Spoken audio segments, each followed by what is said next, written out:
আসার পর যে নিরাপত্তা ব্যবস্থাটা, সেই নিরাপত্তা ব্যবস্থাটা সকলে কিন্তু পরখ করে নেওয়ার চেষ্টা করছেন। এই একটু আগে আমাদের যে সকল সহকর্মী রয়েছেন সেই সহকর্মী আলমগীর স্বপনের মাধ্যমে কিন্তু আমরা নিশ্চিত হতে পেলাম যে প্রধান উপদেষ্টা ডক্টর মোহাম্মদ ইউনূস ইতিমধ্যেই বঙ্গভবনে প্রবেশ করেছেন এবং অন্যান্য যে সকল উপদেষ্টারা রয়েছেন তারা কিন্তু একে একে বঙ্গভবনে প্রবেশ করা শুরু করেছেন। সে হিসেবে বলতেই হয় যে ঘড়ির কাঁটার হিসেবে সর্বোচ্চ আর 10 মিনিটের মাঝেই মূল যে আনুষ্ঠানিকতা, সেই মূল আনুষ্ঠানিকতা শুরু করা হবে। এখন বিষয়টি হয়েছে মূল আনুষ্ঠানিকতা শেষ, সকল ধরনের প্রস্তুতি সম্পন্ন হলে মহামান্য রাষ্ট্রপতি মোহাম্মদ শাহাবুদ্দিন তিনি কিন্তু বঙ্গভবনের দরবার হলে এসে প্রবেশ করবেন। আজকের অনুষ্ঠানে কিছুক্ষণ আগে যেমনটি বলছিলাম যে প্রথমে আমরা শুনতে পারছিলাম যে 400 থেকে 450 অতিথিকে কিন্তু বঙ্গভবনের দরবার হলে অতিথি হিসেবে আমন্ত্রণ জানানো হবে, কিন্তু পরবর্তীতে বিকেল 6টা নাগাদ আমরা সেই সংখ্যাটা কিন্তু শুনতে পেয়েছিলাম 600 থেকে 650। কিন্তু এই মুহূর্তে আমরা যা দেখে মনে হচ্ছে যে বঙ্গভবনের এই দরবার হলে অন্তত পক্ষে 1200 মানুষেরও বেশি অংশগ্রহণ রয়েছে এবং সব ধরনের শ্রেণী পেশা থেকে, দেশের বিভিন্ন অঞ্চল থেকে, দেশের বিভিন্ন পেশার মানুষ থেকে মানুষজন কিন্তু বিভিন্ন রাজনৈতিক দলের প্রতিনিধি হিসেবে এখানে যারা আমন্ত্রণ পেয়েছেন তারা কিন্তু সকলেই এসে এখানে অংশগ্রহণ করছেন। অর্থাৎ তারা কেউ কিন্তু এই সুযোগটি মিস করতে চাচ্ছেন না, যাতে পরবর্তীতে একটি ইতিহাসের অংশ হিসেবে তারা বঙ্গভবনের দরবার হলে যে নির্দলীয় সরকারের উপদেষ্টা পরিষদের যে শপথ গ্রহণ অনুষ্ঠান, সেই শপথ গ্রহণ অনুষ্ঠান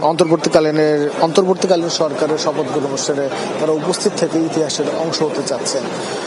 বৃষ্টি, আপনার মনে আছে কি না, যখন যেদিন আওয়ামী লীগ সরকারের পতন ঘটে তার একদিন পর মূলত মহামান্য রাষ্ট্রপতি দ্বাদশ জাতীয় সংসদকে বিলুপ্ত করে একটি বিজ্ঞপ্তি জারি করেন এবং একই সাথে তিনি আরো দুটি সিদ্ধান্তের কথা সেদিন দেশবাসীকে জানিয়েছিলেন, যার দ্বিতীয়টি ছিল বিএনপি চেয়ারপারসন বেগম খালেদা জিয়ার মুক্তি এবং তৃতীয়টি ছিল 1 জুলাই থেকে 5 আগস্ট পর্যন্ত ঐতিহাসিক ছাত্র আন্দোলনে অংশ নিয়ে যে সকল শিক্ষার্থীরা পুলিশের মাধ্যমে যে জেলে গিয়েছেন তাদের সকলের মুক্তি নিশ্চিত এবং একই সাথে এই সময়সীমার ভেতরে যে বা যারা বিভিন্ন মামলায়, রাজনৈতিক মামলায় হয়রানির শিকার হয়ে জেল খেটেছেন তাদেরকেও কিন্তু মুক্তির নির্দেশ দেওয়া হয়। মূলত সেই প্রেক্ষিতে তখন থেকেই কিন্তু সব ধরনের পক্ষ এবং একই সাথে বিভিন্ন রাজনৈতিক দল অনেকটাই আশাবাদী হয়ে যাচ্ছে যে যত দ্রুত সম্ভব এই অন্তর্বর্তীকালীন সরকার, সেই অন্তর্বর্তীকালীন সরকার গঠন করা হবে। মূলত তার প্রেক্ষিতেই ছাত্র সমাজের পক্ষ থেকে, অর্থাৎ বৈষম্য বিরোধী ছাত্র আন্দোলনের যে প্রধান সমন্বয়করা রয়েছেন তারা কিন্তু সকলে একটি আলটিমেটাম দিয়েছিলেন। সেই আলটিমেটামটি ছিল যে 24 ঘন্টার মাঝে দ্বাদশ জাতীয় সংসদ ভেঙে দিতে হবে এবং তার পরবর্তীতে যে অবশ্যই নির্দলীয় অন্তর্বর্তীকালীন সরকারের উপদেষ্টা হিসেবে নোবেলজয়ী অর্থনীতিবিদ ডক্টর মোহাম্মদ ইউনূসকে তারা চেয়েছিলেন। মূলত তাদের এই দুটি দাবি মেনে নেওয়ার মাধ্যমেই ছাত্র সমাজের প্রতি রাষ্ট্রযন্ত্রের যে একটি অঙ্গীকার, সেই অঙ্গীকার কিন্তু পূরণ করা হয়েছে। এখন তার পরবর্তীতে যে 16 সদস্যের যে উপদেষ্টা পরিষদ, সেই উপদেষ্টা পরিষদের নামও কিন্তু ইতিমধ্যেই প্রকাশ করা হয়েছে এবং বিভিন্ন গণমাধ্যম হতে পুরো দেশবাসী তা কিন্তু ইতিমধ্যে নিশ্চিত হতে পেরেছে। এখন সকলের অপেক্ষা যে ঠিক কখন এই যে রাষ্ট্রীয় আনুষ্ঠানিকতা, সেই রাষ্ট্রীয় আনুষ্ঠানিকতা শুরু হয়। আমরা যখন বিভিন্ন শিক্ষার্থীদের সাথে কথা বলেছিলাম, শিক্ষার্থীরা কিন্তু আমাদেরকে জানিয়েছেন যে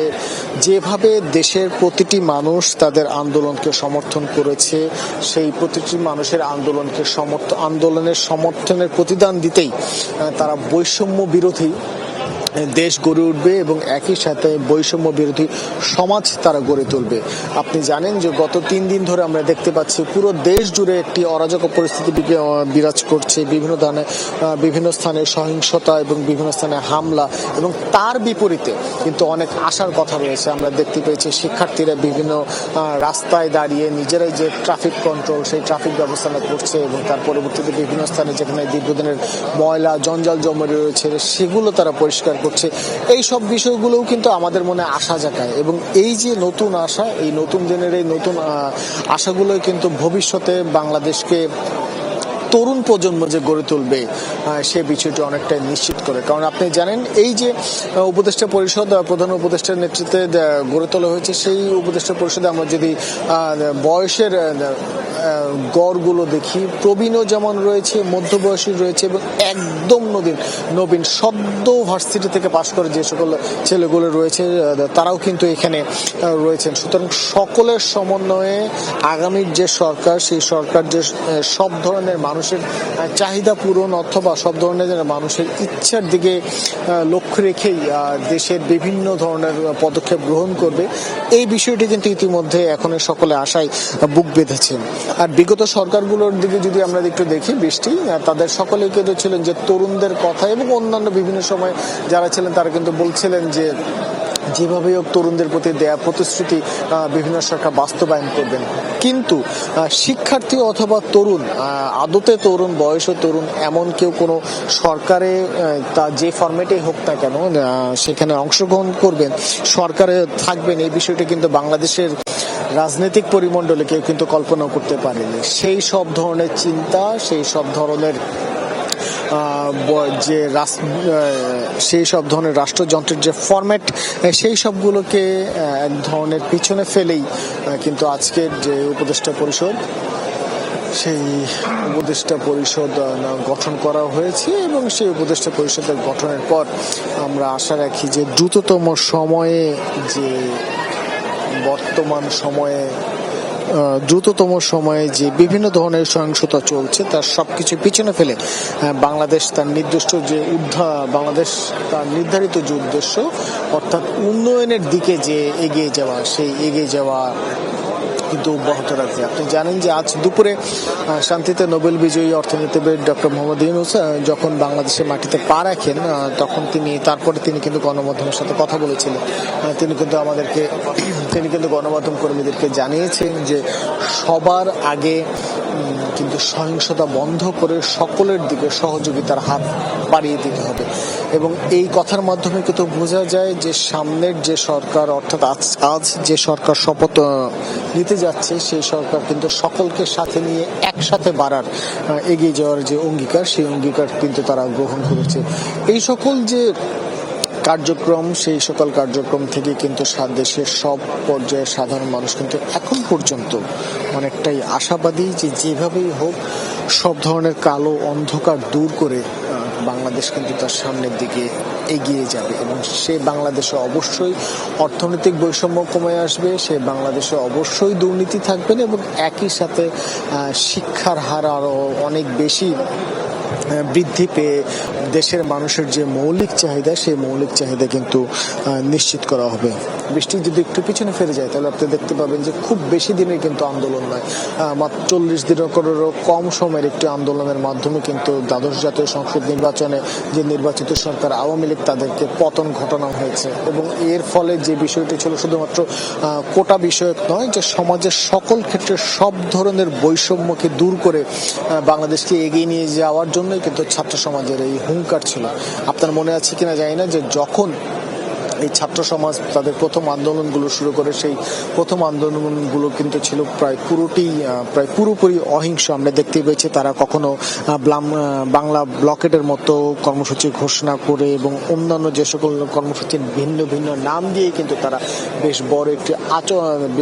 একটি আলোড়ন ফেলেছিল পুরো দেশবাসীর মাধ্যমে। এবং প্রথম দিকের যে সকল কর্মসূচি, সেই সকল কর্মসূচি পুরোপুরি মাত্রায় অহিংস হবার কারণেই কিন্তু সারা দেশের বিভিন্ন শিক্ষার্থী এতে অংশ নেয় এবং ধারণার থেকেও কম সময়ের মাঝে কিন্তু পুরো দেশে সেই আন্দোলন ছড়িয়ে যায়। পরবর্তীতে কিন্তু শুধুমাত্র শিক্ষার্থী নয়, দেশের প্রতিটি পেশার মানুষই কিন্তু এই যে শিক্ষা আন্দোলন, অর্থাৎ শিক্ষার্থীদের আন্দোলন,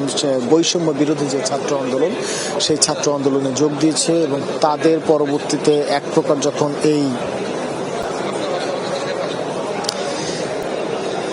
এই যে ছাত্র আন্দোলন, সেই ছাত্র আন্দোলনে কিন্তু ধীরে ধীরে বিভিন্ন দাবি আদায়ে যখন তাদের উপরে নির্মমভাবে অত্যাচার করা হয়, সেই অত্যাচারের অংশ হিসেবে কিন্তু এক পর্যায়ে। আপনি থাকুন, এই মুহূর্তে আমরা বঙ্গভবনের বাইরে যাচ্ছি, সেখানে মাহফুজ মিশু আছেন, আমরা তার কাছে যাচ্ছি এই মুহূর্তে। মিশু, আপনার কাছে ফিরছি।